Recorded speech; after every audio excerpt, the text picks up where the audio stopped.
This is a really important video about a stabbing that took place in Tallaght in Kilnamanagh this evening at 6 p.m. that I took care of the victim, and I think it is really, really important that everybody knows the truth of what happened.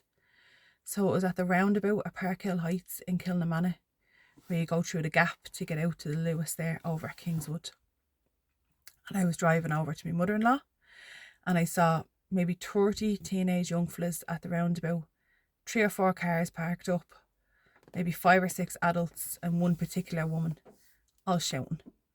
And then I saw this man standing there, completely dripping in blood from his head right down to his toes. His entire body was covered in blood, and it was pouring blood out of his head. So I pulled over my car and I got out. And I said to the woman who was shouting at everybody, "What the fuck's going on?" And she says, "He's after been assaulted, he's after been attacked," pointing at the man. So at that point, I just told everybody to get away. And I said to the man, he said, "Please help me, please save me." So I brought him over to where my car was parked, which was about 10 foot away from where I had found him. And I just told him, "Come on over here, I'm going to help you. We're going to phone you an ambulance. I'm going to get the police. Blah, blah, blah, blah."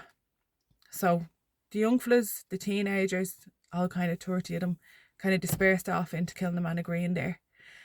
There was 2 other fellas, they were in their 20s, they had a car, they pulled over, kind of blocking them, and they were helping me. So eventually called the ambulance, called the police. There was people from Kilnamanagh, from the area, adults and teenagers, grown-ass adults, same age as myself, 40s years of age, coming over shouting that the man was a paedophile, that he had his trousers down, that he was wanking on the roundabout, that he was taking his clothes off over at the playground in Kilnamanagh. Now this was miles away from the playground in Kilnamanagh. And that was why what had happened to him, okay? So I had been sitting with this man for about 10-15 minutes. And I knew that man had not done that. And you can say, "How the fuck did you know that? Maybe he did, maybe he did." I knew straight away that man had not done that. But I later went on to find out that he in fact had not done that.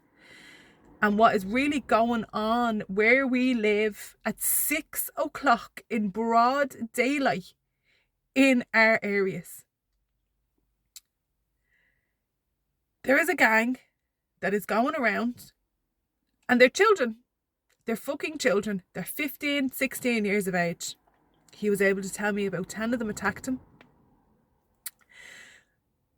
Between the police, myself and the ambulance, we concluded that they obviously had some sort of blade between their knuckles, because they completely gashed his whole forehead open, and then they gashed him over here as well. 4 Indian men and another man have been facially stabbed by this gang of teenagers in the last 4 days in Tallaght. Now, how many of you knew that? How many of you heard about that on the news? So your teenagers from your area are going around stabbing innocent men in the face. This particular man, and I'm not going to use his name, and I'm not going to use the video. I'm sure if you have a teenager, go and ask them. The videos are all over Snapchat. Was walking to his temple to pray. That's what he was doing. He was just walking down the fucking road is what he was doing. And he was attacked from behind by these, I don't know what you'd call them.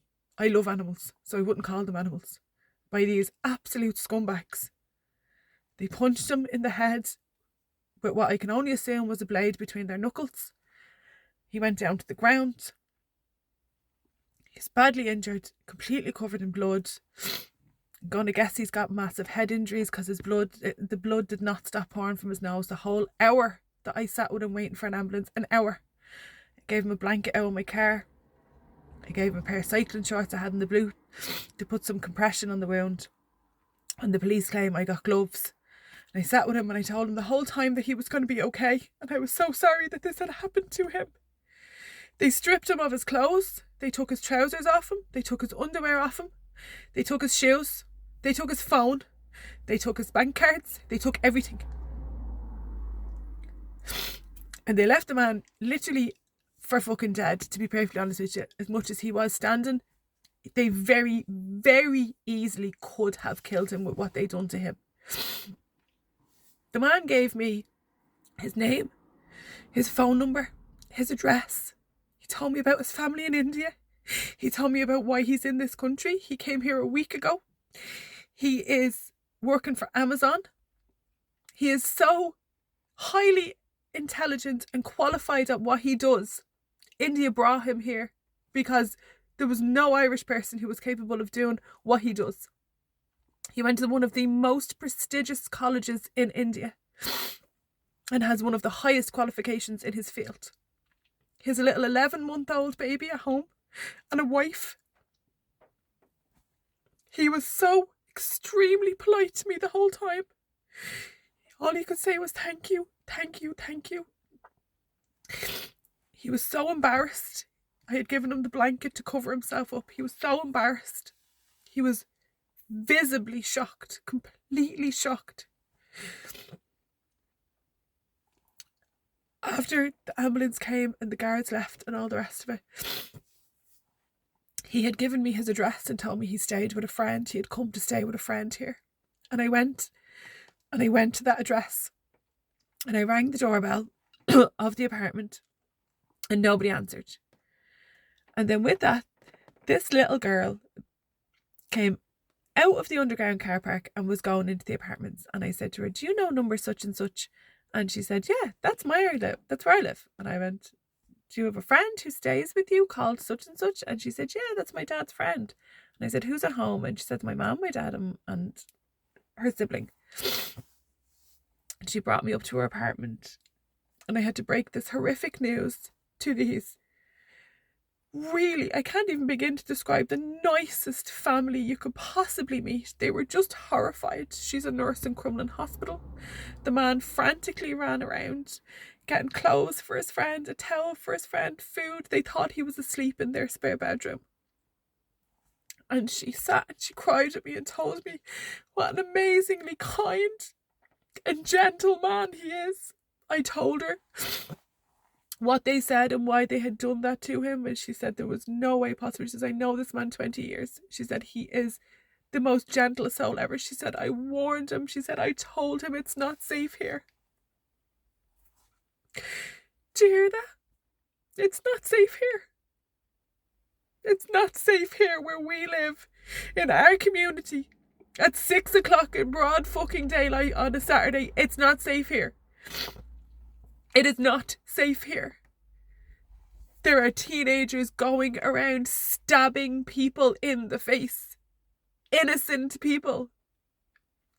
The guards aren't doing anything about it. They can't catch them. They don't know who they are. They're not afraid of it.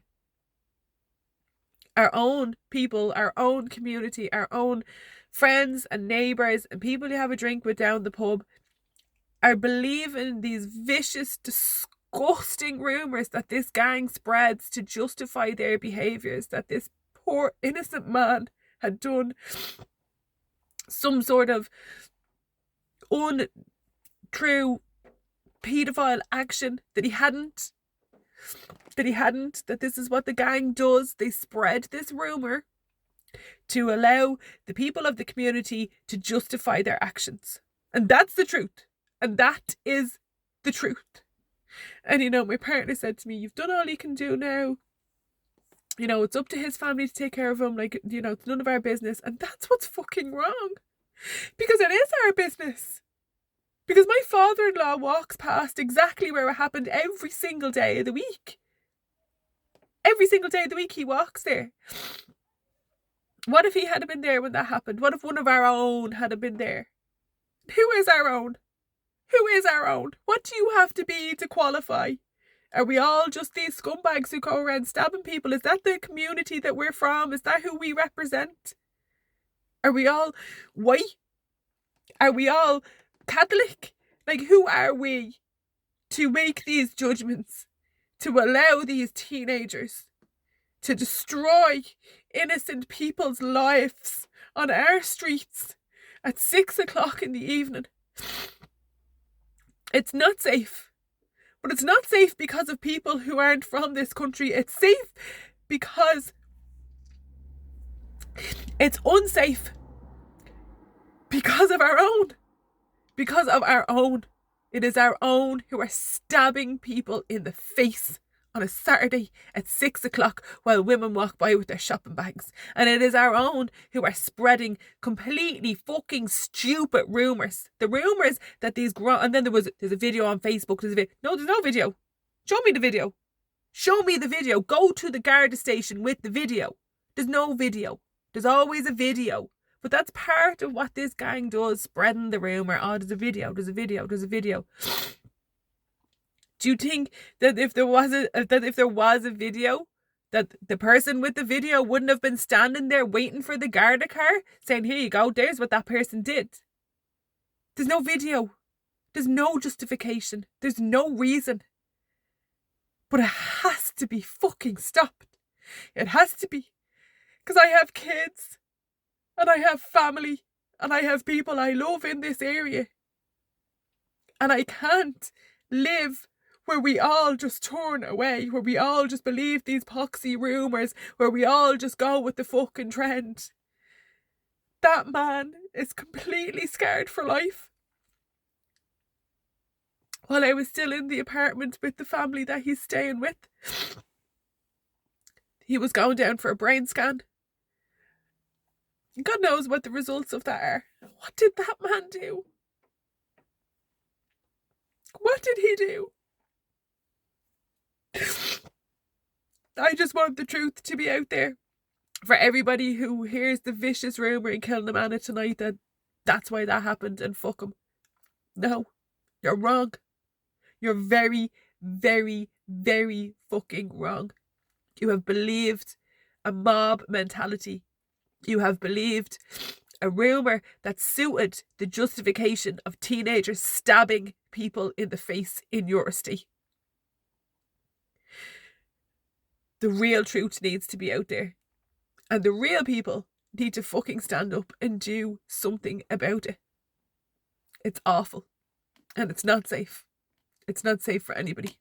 And it's our own that are causing the fucking murders and the stabbings and the fucking problems. It's our own. Not the foreigners.